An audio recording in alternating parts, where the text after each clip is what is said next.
Malta ħadet grupp ieħor ta' 44 immigrant, grupp li nhar it-tnejn li għadda ġie salvat qrib Lampedusa biex bekk minn Ġunju l hawn iċ-ċifra ta' kemm Malta laqat immigranti taqbes l-1000 persuna.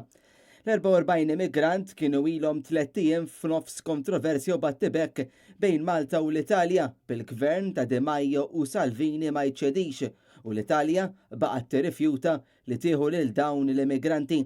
Il-gvern fi stqarrija qal li fiż-żona fejn ġew salvati dawn l-immigranti bħalissa hemm maltem kbir għalhekk ġie deċiż li tintervjeni Patrol Boat tal-Forzi Armati ta' Malta u jiddaħħlu f'pajjiżna huma waslu f'pajjiżna l-4 bil-lejl.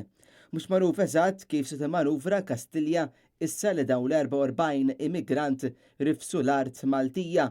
Għalkemm qegħdin f'nofs Ottubru u t-temp mhux xi wieħed ħanin wisq, jidher li dan xorta waħda mhux jaqta' qalb iċ-ċrieki kriminali li jikkoordinaw dawn il-vjaġġi klandestini. Vjaġġi li s'issa minn Ġunju lil hawn waslu aktar minn 1000 immigrant f'pajjiżna. U minkejja li matul il-jum tlaqqa s-Summit Ewropew li fih ipparteċipa l-Prim Ministru Joseph Muscat, it-tema tal-immigrazzjoni ftit li xejn ġiet diskussa u ma tħabbret l-ebda azzjoni konkreta quddiem l-isfidi il-ġodda li qed jaffaċċjaw il-pajjiżi tal-Mediterran fosthom Malta.